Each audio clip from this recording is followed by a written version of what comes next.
과연 우리는 죽음 이후의 세계에 대해 얼마나 정확히 알고 있을까요? 대부분의 사람들이 천국을 막연한 구름 위의 세계 정도로 생각하지만 성경은 놀랍도록 구체적이고 현실적인 미래의 모습을 그려내고 있습니다.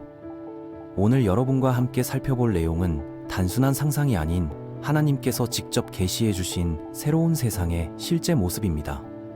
이제 본격적으로 그 놀라운 진실들을 하나씩 파헤쳐 보겠습니다. 먼저 가장 인상적인 변화부터 살펴보죠. 요한계시록 21장 1절에서 발견할 수 있는 첫 번째 특징은 바다의 완전한 소멸입니다. 왜 하나님께서는 새로운 창조에서 바다를 제거하셨을까요? 이 질문의 답은 성경 전반에 걸친 바다의 상징적 의미를 이해할 때 명확해집니다. 구약과 신약을 통틀어 바다는 혼돈과 예측 불가능한 위험의 상징으로 등장해왔거든요. 고대 근동 문화에서 바다는 신들조차 완전히 통제할 수 없는 원시적 혼돈의 영역으로 여겨졌습니다. 성경에서도 이러한 관점이 반영되어 있는데 예수님께서 갈릴리 바다의 폭풍을 잠재우신 사건은 단순한 기적이 아니라 창조주만이 가지신 절대적 권능의 증명이었습니다. 제자들이 바람과 바다도 순종하는도다 라며 놀란 것은 바로 이 때문이죠. 그렇다면 새 하늘과 새 땅에서 바다가 사라진다는 것은 무엇을 의미할까요? 이는 모든 혼돈과 불안정성의 완전한 제거를 상징합니다. 더 이상 예측할 수 없는 위험이나 통제 불가능한 상황이 존재하지 않는다는 것이죠. 하지만 이것이 물 자체의 소멸을 의미하지는 않습니다. 요한계시록 22장에서 언급되는 생명수의 강과 같은 수원들은 여전히 존재하지만 이들은 완전히 하나님의 주권 아래 있는 질서정연한 형태로 나타날 것입니다. 두 번째로 주목해야 할 특징은 시간 개념의 근본적 변화입니다. 요한계시록 21장 25절은 낮에 성문들을 도무지 닫지 아니하리니 거기에는 밤이 없음이라고 선언합니다. 여기서 밤의 부재는 단순히 시간적 개념을 넘어선 영적 현실을 나타내요. 예수님께서 요한복음 8장 12절에서 나는 세상의 빛이라고 선언하실 때 빛과 어둠의 대조를 통해 선과 악, 진리와 거짓의 구분을 명확히 하셨습니다. 어둠은 성경 전반에서 죄악과 영적 무지의 상징으로 사용되어 왔거든요. 따라서 새로운 창조에서 밤이 없다는 것은 죄와 악의 완전한 부재를 의미합니다. 그런데 흥미로운 질문이 생깁니다.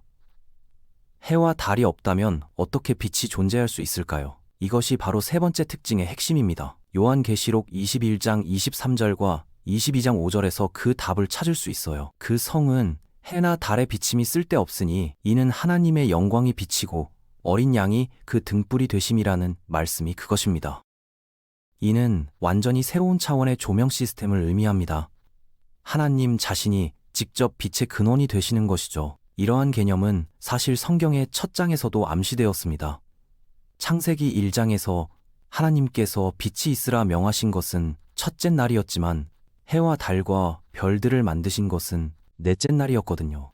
즉, 하나님의 빛은 천체들보다 먼저 존재했고 새로운 창조에서는 다시 그 원초적 상태로 돌아가는 것입니다. 네 번째 특징은 새 예루살렘이라는 놀라운 도시의 등장입니다. 요한계시록 21장 2절에서 요한은 또 내가 봄의 거룩한 성, 새 예루살렘이 하나님께로부터 하늘에서 내려오니라고 증언합니다. 이 도시에 대한 묘사는 인간의 상상력을 초월하는 장관을 보여줍니다. 요한계시록 21장에서 제시되는 이 도시의 규모는 가히 압도적입니다. 길이와 너비, 높이가 각각 12,000 스타디온 즉 약 2,200km에 달한다고 기록되어 있어요. 이는 현재 대한민국 전체 면적보다도 큰 규모죠. 더욱 놀라운 것은 이 도시가 정육면체 형태라는 점인데 이는 구약의 지성소와 같은 완전한 거룩함을 상징합니다. 도시의 외관 또한 경이롭습니다. 성벽은 벽옥으로 쌓였고 성은 정금으로 되되 맑은 유리 같다고 묘사됩니다. 12개의 문은 각각 하나의 진주로 만들어졌으며 성의 길은 맑은 유리 같은 정금으로 되어 있어요. 이러한 묘사는 단순한 장식이 아니라 하나님의 영광과 거룩함이 물질적으로 현현된 형태를 나타냅니다. 다섯 번째 특징은 인간 존재 자체의 근본적 변화입니다. 고린도전서 15장에서 바울은 부활체에 대해 상세히 설명합니다. 하늘에 속한 형체도 있고 땅에 속한 형체도 있으나 하늘에 속한 것의 영광이 따로 있고 땅에 속한 것의 영광이 따로 있으니라는 말씀을 통해 우리의 새로운 몸이 현재와는 완전히 다른 차원의 존재임을 시사합니다. 바울은 이를 씨앗과 식물의 관계로 설명해요. 땅에 심어진 씨앗이 완전히 다른 모습의 식물로 자라나듯이 우리의 육체도 부활 시에는 전혀 다른 차원의 몸으로 변화될 것입니다. 이 변화는 눈 깜짝할 사이에 일어날 것이라고 했는데 이는 점진적 과정이 아닌 순간적 변혁을 의미합니다. 새로운 몸의 특성은 예수님의 부활체에서 그 모습을 엿볼 수 있습니다. 제자들이 알아볼 수 있을 정도로 연속성을 유지하면서도 물리적 제약을 뛰어넘는 능력을 가지고 있었거든요. 문이 잠긴 방에 나타나시거나 순식간에 사라지시는 모습은 새로운 몸이 가질 초월적 특성을 보여줍니다. 여섯 번째로 놀라운 사실은 천국에서의 활동과 사역입니다. 많은 사람들이 천국을 영원한 휴식의 장소로만 생각하지만 성경은 다른 그림을 그려줍니다. 요한계시록 14장 13절에서는 수고를 그치고 쉬리니라고 했지만 22장 3절에서는 그의 종들이 그를 섬기리로다 라고 명시합니다. 이 두 구절 사이의 모순처럼 보이는 내용은 사실 더 깊은 의미를 담고 있어요. 현재 우리가 경험하는 수고는 죄로 인한 저주의 결과로서 고통과 좌절을 동반합니다. 하지만 새로운 창조에서의 사역은 완전한 기쁨과 만족을 가져다주는 활동이 될 것입니다. 마치 예술가가 창작의 기쁨을 느끼거나 운동선수가 경기의 즐거움을 만끽하는 것처럼 천국에서의 사역은 의무가 아닌 특권이 될 것입니다. 일곱 번째 특징은 구체적인 건설과 농업 활동입니다. 이사야 65장 21대 22절은 그들이 가옥을 건축하고 그것에 거주할 것이며 포도원을 만들고 그 열매를 먹을 것이며 라고 선언합니다. 이는 천국이 단순히 영적인 공간이 아니라 물리적 활동이 이루어지는 실제적 세계임을 보여줍니다. 집을 짓고 농사를 짓는 활동은 창조 시에 인간에게 주어진 문화적 사명의 완성 형태로 볼 수 있어요. 특히 주목할 점은 그들의 손으로 한 일을 길이 누릴 것이라는 표현입니다. 현재 우리의 노동은 종종 무의미하거나 좌절감을 안겨주지만 새로운 창조에서는 모든 수고가 완벽한 결실을 맺고 영원한 만족을 가져다 줄 것입니다. 여덟 번째 특징은 동물 왕국의 회복입니다. 이사야 65장 25절과 11장 6에서 9절에서 묘사되는 동물들의 모습은 에덴 동산의 원초적 조화를 연상시킵니다. 늑대와 어린 양이 함께 먹을 것이며 사자가 소처럼 짚을 먹을 것이며 라는 표현은 약육강식의 법칙이 완전히 사라진 새로운 생태계를 보여줍니다. 이러한 변화는 단순히 동물들의 성격 변화를 의미하지 않아요. 창조 질서 자체의 근본적 회복을 나타내는 것이죠. 로마서 8장에서 바울이 피조물이 고대하는 바는 하나님의 아들들이 나타나는 것이라고 했을 때 이는 전체 창조 세계가 인간의 타락으로 인해 함께 신음하고 있음을 의미했습니다. 새로운 창조에서는 이 모든 고통이 치유되고 원래의 조화가 완전히 회복될 것입니다. 아홉 번째로 주목해야 할 것은 생명나무의 복원입니다. 요한계시록 22장 1에서 2절에서 수정같이 맑은 생명수의 강을 내게 보이니 하나님과 및 어린 양의 보좌로부터 나와서 그 성의 길 가운데로 흐르더라. 강 좌우에 생명나무가 있어 12가지 실과를 맺되 달마다 그 실과를 맺고 그 나무 잎사귀들은 만국을 치료하기 위하여 있더라고 기록되어 있습니다. 에덴 동산에서 인간이 접근을 금지당했던 생명나무가 이제는 자유롭게 접근할 수 있는 곳에 위치합니다. 더욱 흥미로운 것은 이 나무가 달마다 다른 종류의 열매를 맺는다는 점이에요. 이는 새로운 창조에서의 풍요로움과 다양성을 상징합니다. 또한 나무의 잎이 만국을 치료하기 위한 것이라는 표현은 모든 상처와 질병이 완전히 치유되는 세계를 의미합니다.